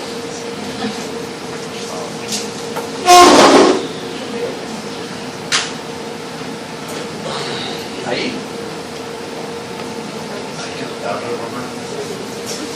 ¿Ahí o no? ¿Paró? Bien. Estos son los Estados Unidos a las puertas de la guerra de secesión, que va a ser una guerra civil entre el norte y el sur. Secesión quiere decir más bien división, se divide. Llega un momento en que los estados del sur comienzan a sentirse arrinconados. Sus intereses chocan precisamente con el Congreso y hasta el momento, como tienen más o menos la mitad, pueden controlar las leyes, es decir, vetar las leyes. Pero comienzan a darse cuenta de que los nuevos estados que comienzan a surgir en el oeste tienden a ser estados abolicionistas. En otras palabras, comienzan a darse cuenta que tienen los días contados, porque tarde o temprano los del norte van a ser amplia mayoría y van a poder imponer sus intereses económicos sobre los intereses económicos del sur. En Kansas, en un determinado momento, en la década de los 50, 5 o 10 años antes de la guerra civil, prácticamente se produce una guerra civil en miniatura aquí entre abolicionistas y esclavistas, y finalmente ganan los abolicionistas. Pero ya todo hacía ver de que particularmente la Unión estaba en peligro, los Estados Unidos estaban en peligro, y los del sur a sentir de que se les iba precisamente su estilo de vida en esta situación. Aparece un político señero también, y algo mitificado, Abraham Lincoln. Es un hombre también que en su juventud había vivido en una cabaña de tronco, que conoce la frontera, que había viajado por el sur y visto el horror de la esclavitud, que su mujer insiste en que haga una carrera política y termina siendo su principal agente político, de discurso vehemente, casi religioso. Él no era religioso, pero su discurso estaba plagado de referencias bíblicas y por lo tanto terminaba llegando a distintos sectores. Todas las leyes del país deben basarse en que la esclavitud debe ser reprimida y a la postre abolida. ¿Y esto para qué? Para que los nuevos estados del oeste finalmente se unan al norte y no al sur. La esclavitud en el oeste, ¿se fijan? Les está hablando a los del oeste para que finalmente no sean esclavistas, sino que sean abolicionistas. La esclavitud en el oeste no solo incumbe a los habitantes del lugar, sino también a todo el país. En 1858 declara que se oponía a la igualdad social y política de las razas blanca y negra, a convertirlos en votantes o jurados, ya que se celebraran matrimonios mixtos. Si alguien piensa de que Abraham Lincoln es un defensor de la igualdad de las razas humanas, no. Él va a ser un defensor de la unión y de los Estados Unidos. ¿Qué es lo que capta? Él capta que la esclavitud es una piedra que puede terminar desuniendo a los Estados Unidos.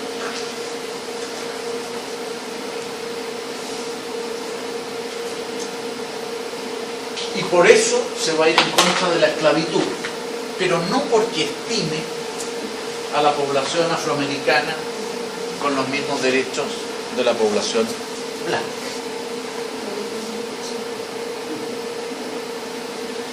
Una casa dividida contra sí misma no puede prevalecer.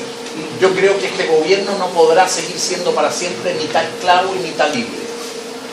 No espero que la Unión se disuelva. La amenaza de que se separaran los estados del sur. No espero que la Unión se disuelva. No deseo que la casa se derrumbe, pero sí espero que deje de estar dividida. En 1862, lo que yo hago en relación con la esclavitud y la raza de color, lo hago porque ayuda a salvar esta unión. Lo que les decía antes, no es que fuera Simpatizante. la elección finalmente, a ver, la carrera política en este caso de Lincoln es curiosa. Se presenta a una elección en Illinois y por senador combate al caudillo de la zona y finalmente pierde por poquito la elección. Sin embargo, su campaña fue tan relevante que su nombre se reconoce como un futuro candidato para presidente de los Estados Unidos, porque estuvo a punto de ganarle en Illinois a Gales. Pocos años después, un par de años después, se presenta como candidato a la presidencia y logra finalmente ganarle, entre otros, al senador con el cual había perdido la senaturía por por Illinois. En el momento en que Lincoln llega a la Casa Blanca, los estados sureños saben de que no van a poder mantener la esclavitud y de que el cerco, por así decirlo, se les cierra. Y por lo tanto van a favorecer una confederación de estados del sur, secesionándose de la Unión. En otras palabras, separándose de la Unión con el afán de mantener la esclavitud que ellos estiman parte esencial de su modo de vida, impresentable y de alguna manera indefendible. El estado de Virginia, que queda aquí en medio entre el sur y el norte, ese estado clave durante la Guerra de Independencia, finalmente se pliega al sur, a la Confederación. Y un general virginiano, el general Lee, que había combatido en la guerra contra México, toma las riendas, por así decirlo, del ejército del sur. El ejército del sur va a tener algunas ventajas, pero pocas. La principal, yo diría, la dirección, en este caso, de este notable militar como va a ser el general Lee. La otra, que la guerra va a ser principalmente en territorio del sur, por lo tanto los sureños conocen mejor el terreno. La otra, quizá una mayor convicción en el combate o en la guerra, una mayor motivación, porque los sureños sabían de que o combatían o se les acababa sencillamente su way of life. En cambio los del norte se lo podían tomar con cierta mayor tranquilidad. Incluso en algunos estados del norte la guerra civil en poco afectó. En cambio en el sur estaban todos de alguna manera involucrados. El norte, sin embargo, tenía un sinnúmero de ventajas. Me voy a saltar aquí algunas diapositivas para ir a lo más relevante de la guerra de secesión o guerra civil de los Estados Unidos. Ventajas del norte. A ver, ¿a alguno se le ocurre alguna?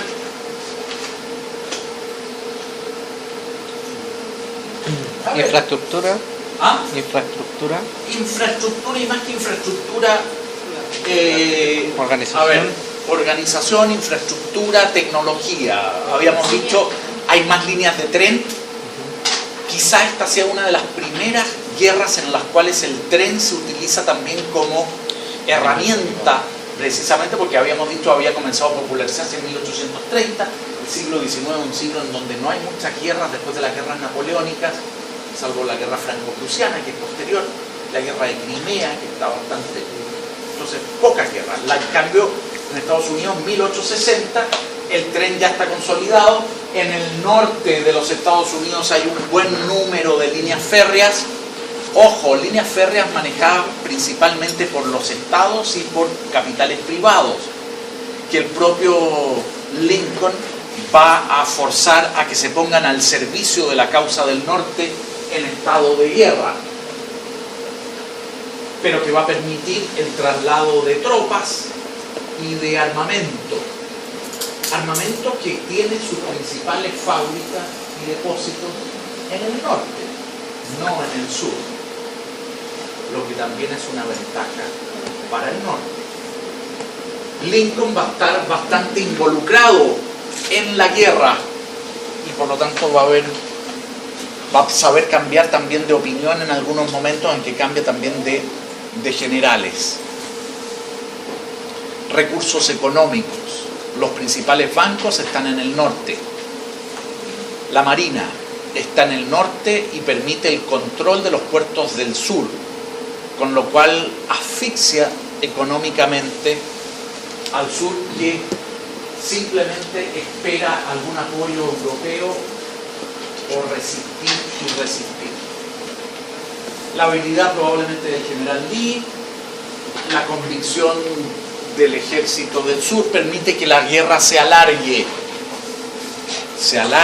y va a ser una guerra particularmente cruenta, 600.000 muertos,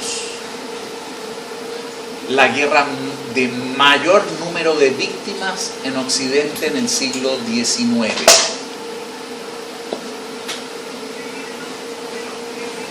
Es decir, en Europa no hubo una guerra con mayor número de muertes que la guerra civil norteamericana.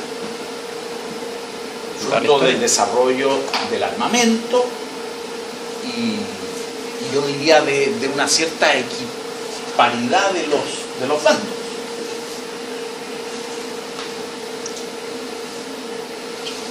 La fotografía ha surgido en 1850 y tantos, y por lo tanto la guerra civil norteamericana es uno de los primeros conflictos bélicos en donde hay registros fotográficos y nos muestra el horror de la guerra.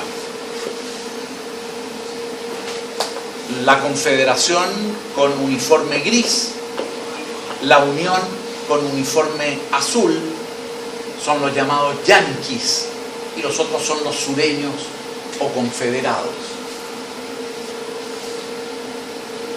La batalla de Gettysburg, que dura como 3 días, fue probablemente la última ofensiva del sur que va a ser detenida por el norte y en donde se produjeron también miles de muertos y combates prácticamente cuerpo a cuerpo, a bayoneta limpia.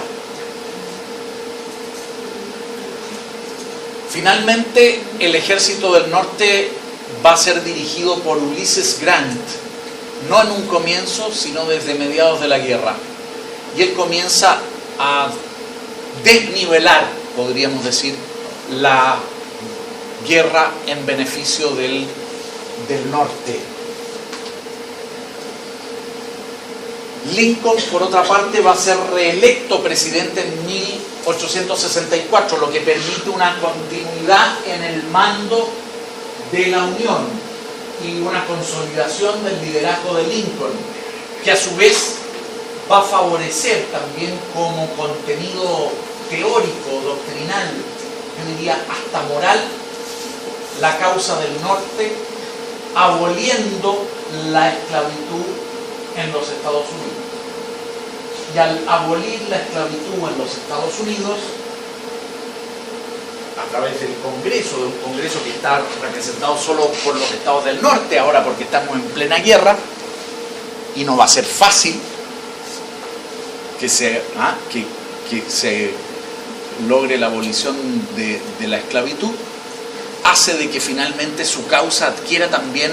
¿Se acuerdan cuando Jefferson le había dado a la guerra de independencia de Estados Unidos, junto con Washington y con Adams, algún, por así decirlo, contenido de, en vez de sublevados, defensores de la libertad y de la independencia? Aquí también, en definitiva, defensores de la abolición de la esclavitud y por lo tanto un cierto contenido moral en beneficio del norte. Más aún, la población afroamericana del norte se involucra mucho más en la guerra después de la abolición de la esclavitud y favorece también que esclavos del sur deserten en favor del norte. La guerra va a ser decidida por una ofensiva, en este caso del norte, desde el centro hacia la costa. Y la fotografía refleja, yo diría, el temperamento de este general Sheridan, yankee, que cambia, por así decirlo, el rumbo de la guerra ante la constatación de que hay que darle un golpe moral al sur y demostrarle de que no tiene ninguna posibilidad de ganar esta guerra para que definitivamente se gane. Y para ello hay que avanzar sin escrúpulos hacia el sur. Sheridan comienza a avanzar desde el centro hacia la costa, una diagonal, ocupando territorios del sur y ciudades del sur, arrasando todo a su paso, quemando los campos y quemando las ciudades para derrumbar finalmente la resistencia del sur y lo logra. Sheridan, que su cara lo dice todo, posteriormente, la verdad es que posteriormente con esa misma actitud va a avanzar sobre las planicies del oeste norteamericano y va a pasar con buena parte de las tribus indígenas de las praderas del oeste norteamericano.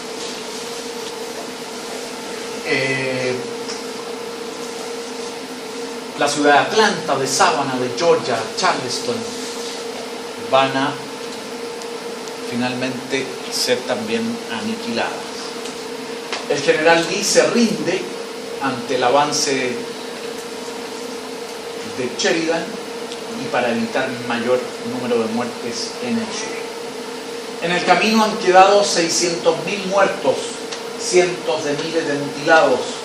Sin embargo, aquí vemos a el general Ulysses Grant y el general Lee firmando en Appomattox en 1865 la rendición del sur. A partir de ahí el norte ocupa los estados sureños. Hay algunas películas también que nos muestran que están ambientadas en la guerra civil norteamericana. ¿Se acuerdan alguna? Lo que el viento se llevó es la más clásica de todas. Probablemente una de las grandes producciones del cine hollywoodense. No me acuerdo haberla visto en el cine y tenía un intermedio. Por lo larga, lo que el viento se llevó. ¿Cuántos de aquí han visto que el viento se llevó?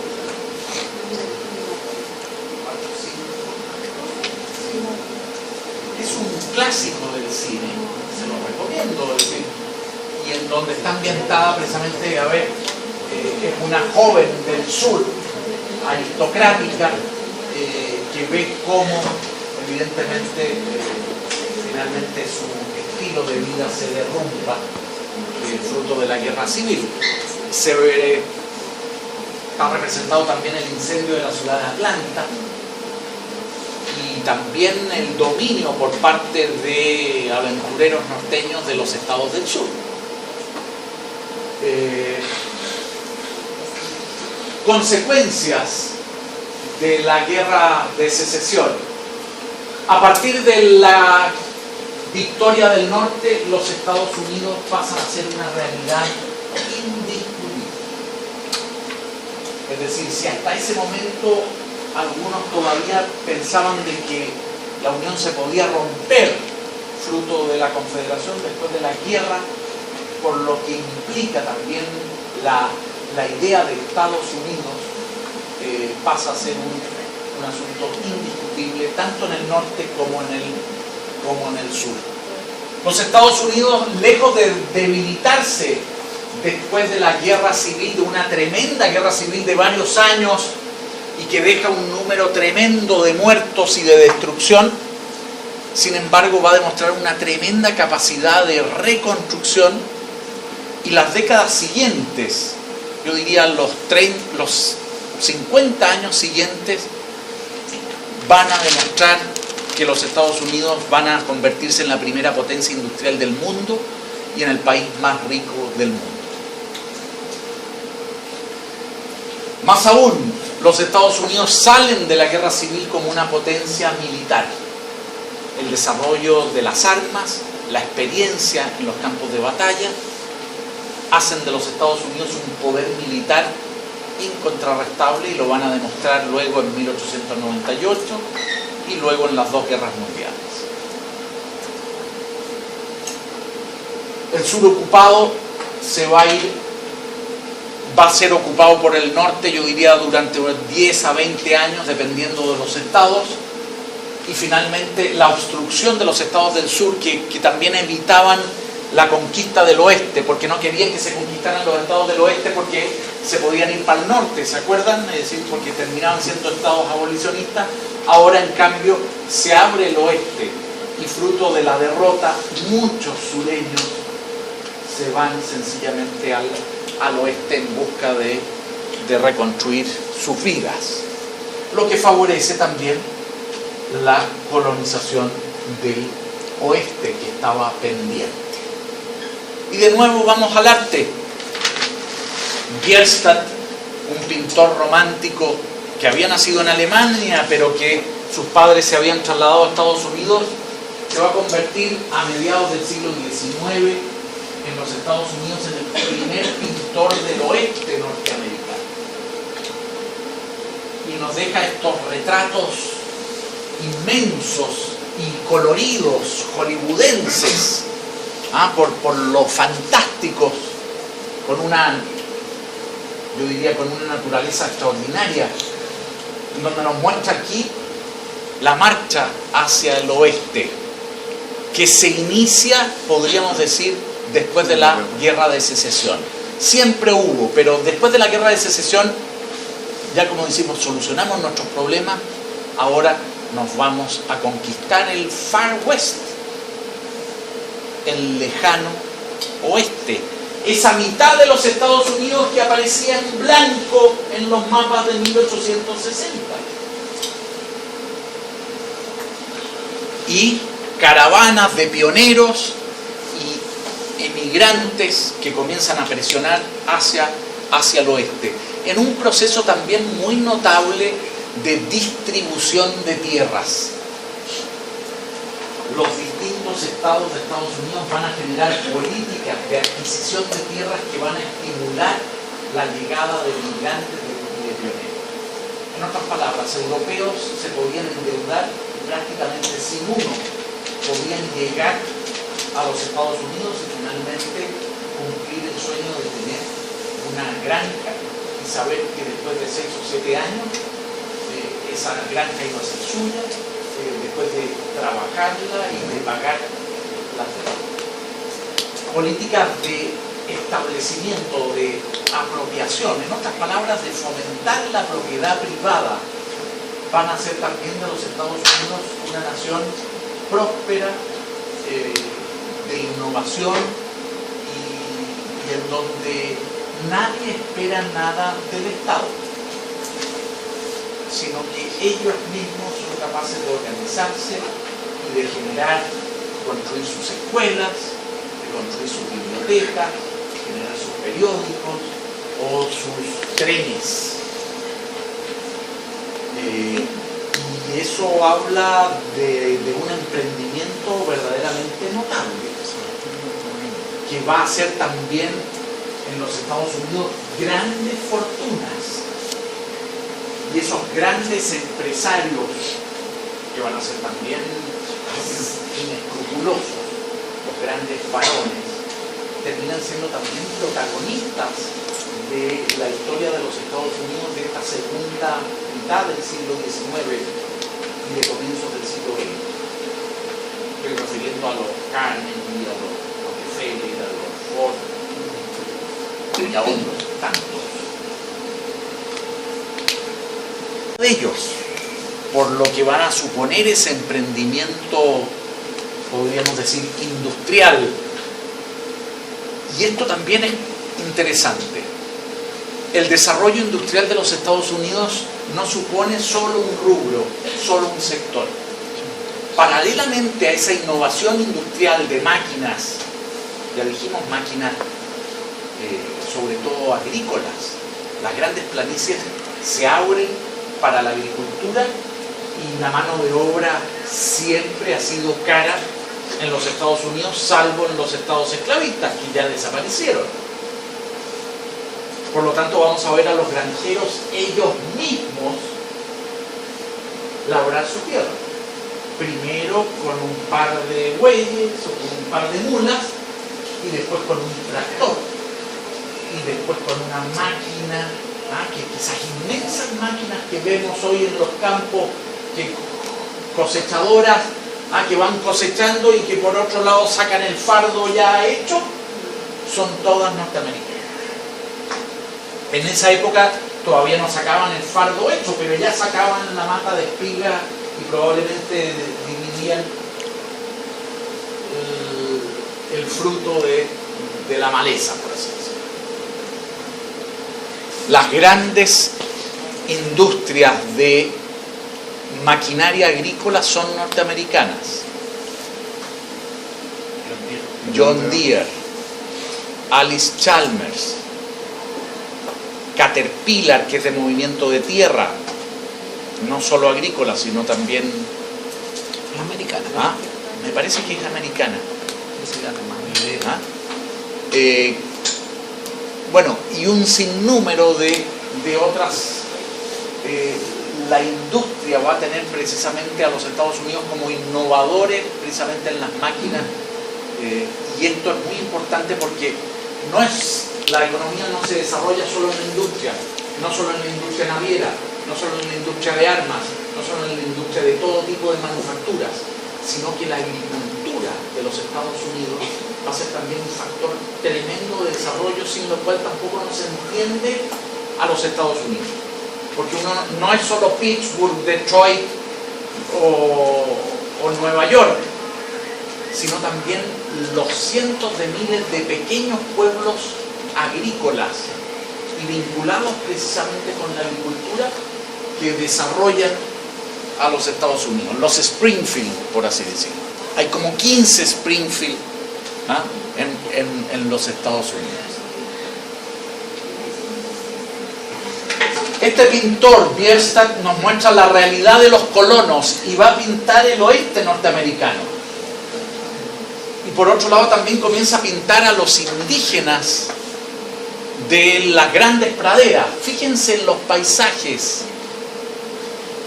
infinitos, majestuosos, conciencia de que el territorio sobra, de que la naturaleza de que el país está, por así decirlo, tocado por Dios.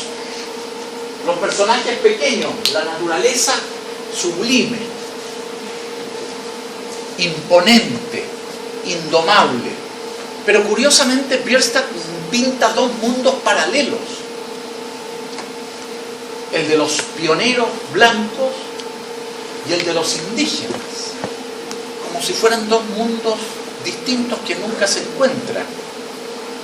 Y el drama es que se encuentran y se van a encontrar a balazos y sencillamente esto se acaba. Hay una cierta también idealización, en este caso, de la relación del indígena con la naturaleza.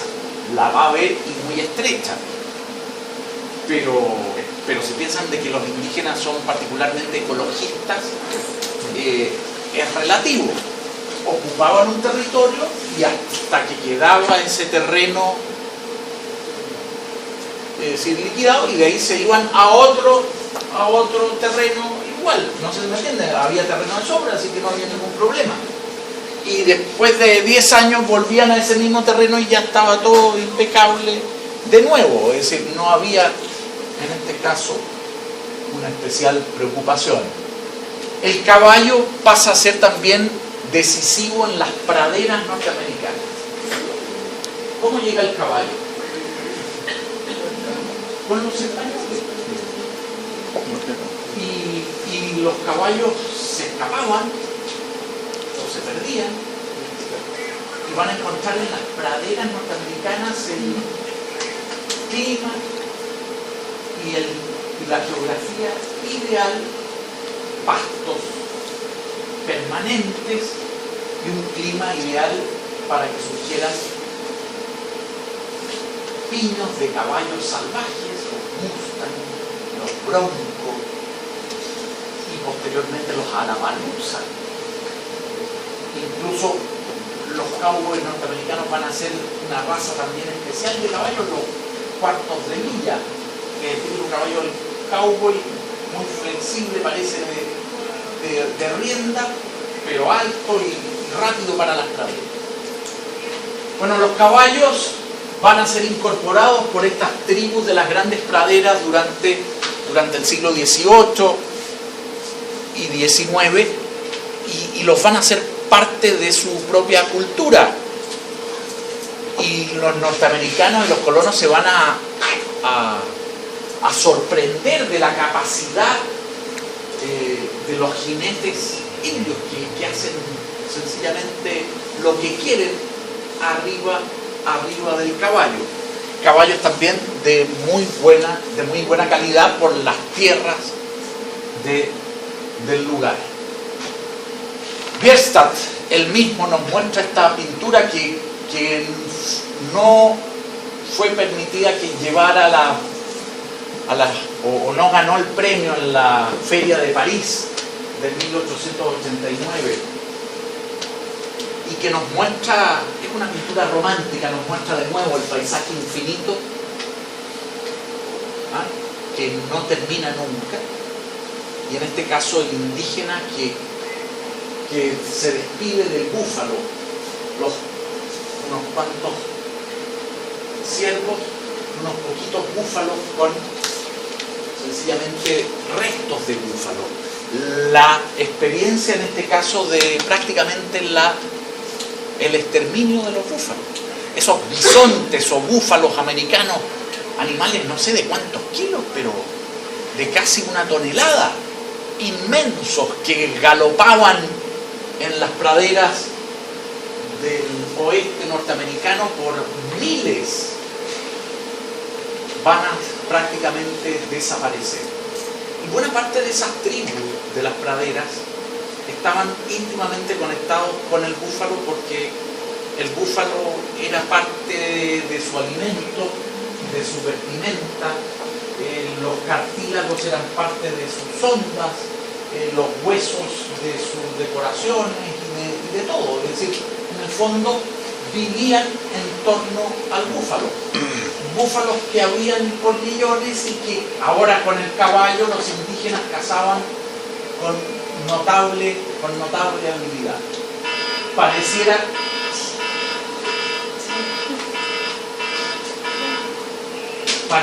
que dejan las praderas al mismo tiempo los búfalos que los indígenas de las planicies norteamericanas, que se ven correteados y se ven sin precisamente el principal modo de sustento. Con esta pintura, donde se ve la tensión del indígena que clava su lanza sobre el bisonte, quedamos hasta la próxima semana. La despedida del búfalo.